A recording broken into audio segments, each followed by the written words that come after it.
ಎಲ್ಲರಿಗೂ ನಮಸ್ಕಾರ. ನಾನು ನಿಮ್ಮ ಮಲ್ಲೇಶ್ ಜೆ ರೇಷ್ಮೆ ರಾಜ ಯೂಟ್ಯೂಬ್ ಚಾನಲ್ಗೆ ಸ್ವಾಗತ. ಇವತ್ತು ರೇಷ್ಮೆ ಹುಳು ಚಾಕಿಯಾಗಿ 14ನೇ ದಿನ, 3ನೇ ಜ್ವರದಿಂದ ಎದ್ದು 3ನೇ ದಿವಸ. ಇವತ್ತು ಯಾವ ಕೆಲಸಗಳನ್ನು ಮಾಡಬೇಕು ಅಂತೇಳಿ ನಿಮಗೆ ಈ ವಿಡಿಯೋಗಳಲ್ಲಿ ತೋರಿಸಿಕೊಡ್ತಾ ಇದ್ದೀನಿ.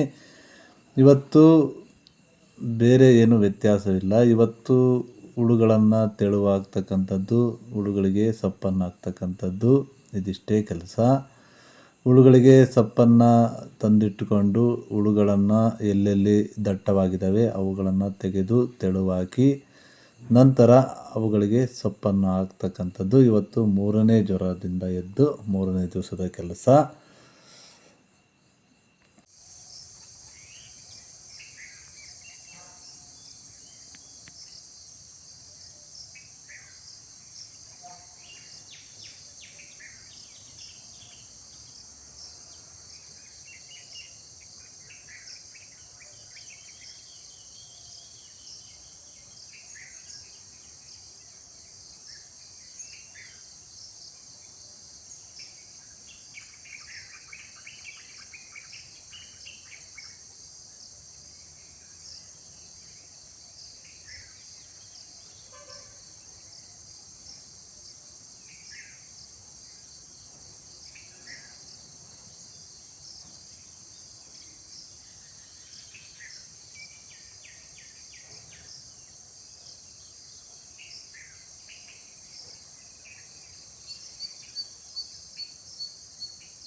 ನಾವು ಒಂದು ವರ್ಷದಲ್ಲಿ 4 ಬೆಳೆಗಳನ್ನು ಮಾಡ್ತೀವಿ ಅಂತ ಹೇಳಿದ್ರೆ 4 ಬೆಳೆಗಳನ್ನು 4 ರೀತಿಯಾಗಿ ಸಹ ಮಾಡಬೇಕಾಗುತ್ತೆ.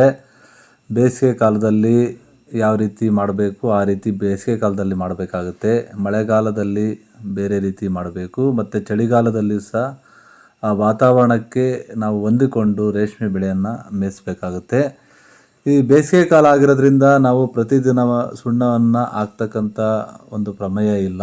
ಮಳೆಗಾಲದಲ್ಲಿ ಆದರೆ ಪ್ರತಿ ದಿವಸ ಸುಣ್ಣವನ್ನು ಹಾಕಬೇಕು, ಬೆಡ್ಡನ್ನು ಡ್ರೈ ಮಾಡಬೇಕು.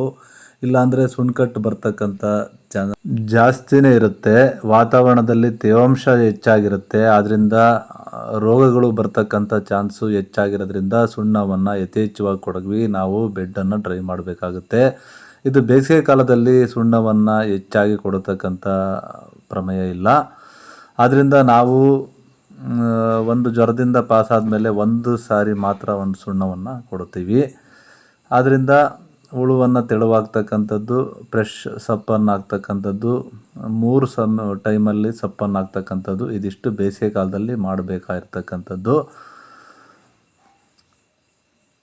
ಇದಿಷ್ಟು ಕೆಲಸಗಳು ಇವತ್ತು 3ನೇ ಜ್ವರದಿಂದ ಎದ್ದ 3ನೇ ದಿವಸದ ಕೆಲಸಗಳು. ಇನ್ನು ಮತ್ತೊಂದು ವಿಡಿಯೋದಲ್ಲಿ ಭೇಟಿಯಾಗೋಣ. ಎಲ್ಲರೂ ಸಹ ವಿಡಿಯೋವನ್ನು ಶೇರ್ ಮಾಡಿ, ಜೊತೆಗೆ ಕಮೆಂಟ್ ಮಾಡಿ, ಜೊತೆಗೆ ಲೈಕ್ ಮಾಡಿ, ನಿಮ್ಮ ಗ್ರೂಪ್ಗಳಿಗೆ ವಿಡಿಯೋಗಳನ್ನು ಶೇರ್ ಮಾಡಿರಿ ಅಂತ ಹೇಳ್ತಾ ವಿಡಿಯೋ ನೋಡಿದಂಥ ನಿಮ್ಮೆಲ್ಲರಿಗೂ ಸಹ ಧನ್ಯವಾದಗಳು. ಮತ್ತೊಂದು ವಿಡಿಯೋದಲ್ಲಿ ಭೇಟಿಯಾಗೋಣ. ಅಲ್ಲಿವರೆಗೂ ನಮಸ್ಕಾರ.